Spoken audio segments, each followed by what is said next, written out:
Good morning class. Today in this video I will continue line wise explanation of the chapter 5 book supplementary, chapter 5 footprints without feet.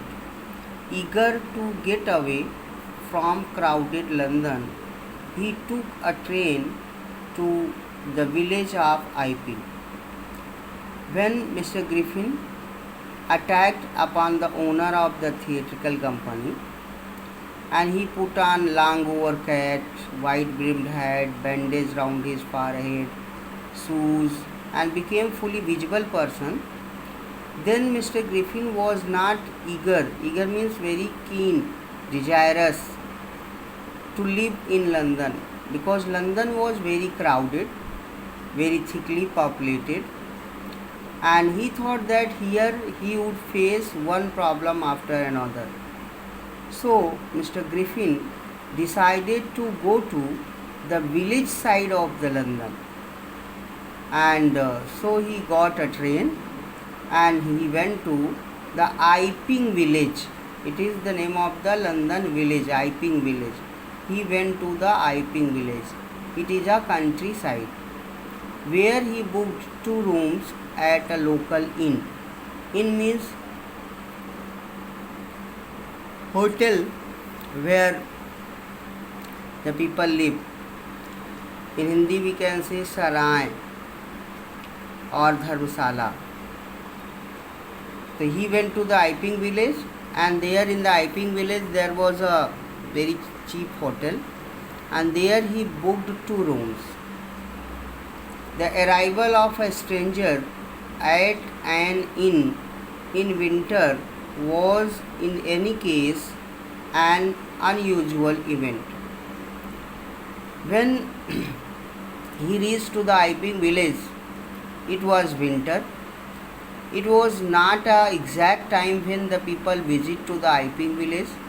It was untimely, and arrival of a stranger in an hotel of the Iping village in winter season, it was very unusual event. It was very uncommon event.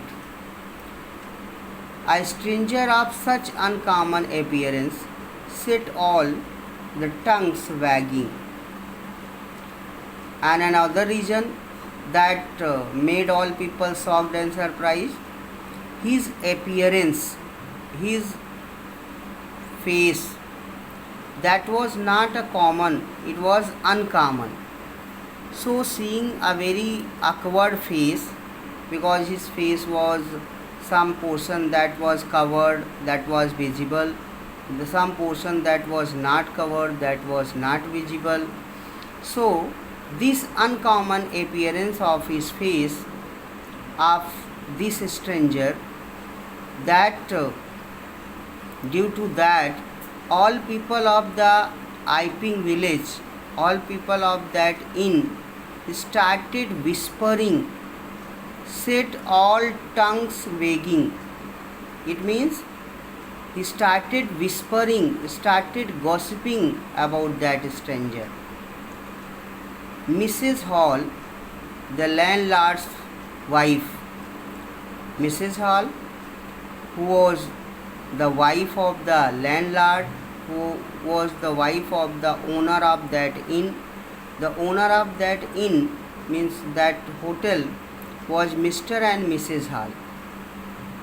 So Mrs. Hall, the landlord's wife, made every effort to be friendly, and Mrs. Hall tried to be friendly to the stranger.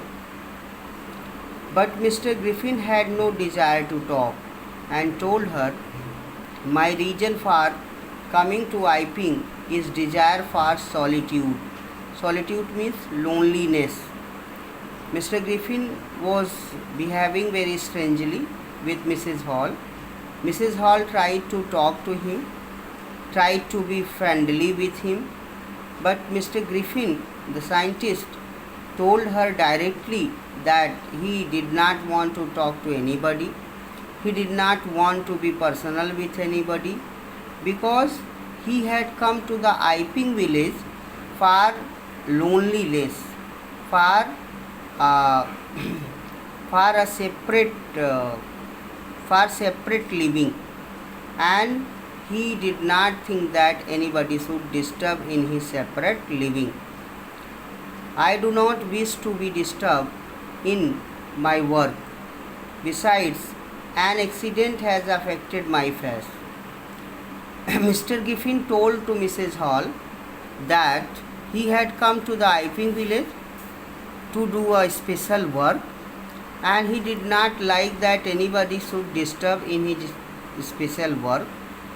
And moreover, besides means moreover, इसके अतिरिक्त, he told to Mrs. Hall, the landlord's wife, that his face that was looking very strange, uncommon, the reason was that he had committed to an accident, and due to that accident his face was badly affected, so his face was looking uncommon. Satisfied that her guest was an eccentric scientist. Eccentric means whimsical, sunky. And when Mrs. Hall found that her guest did not want to talk to anybody, so she accepted it that her new guest was an whimsical scientist, whimsical man, and in the view of fact that he had paid her in advance. And another reason Mrs. Hall did not say any word to the strange scientist was that scientist had paid the rent of his room in advance. So Mrs. Hall thought that either he talked to anybody or did not talk to anybody, but he had paid me money in advance. So she was satisfied that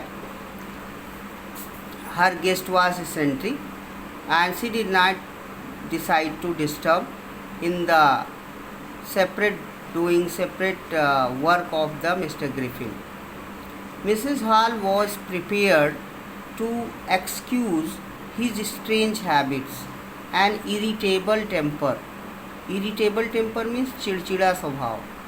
Strange habits, just like he did not want to talk to anybody. He always shut the door of his room. So these were the strange habits of Mr. Griffin when he was living in the room of Iping village.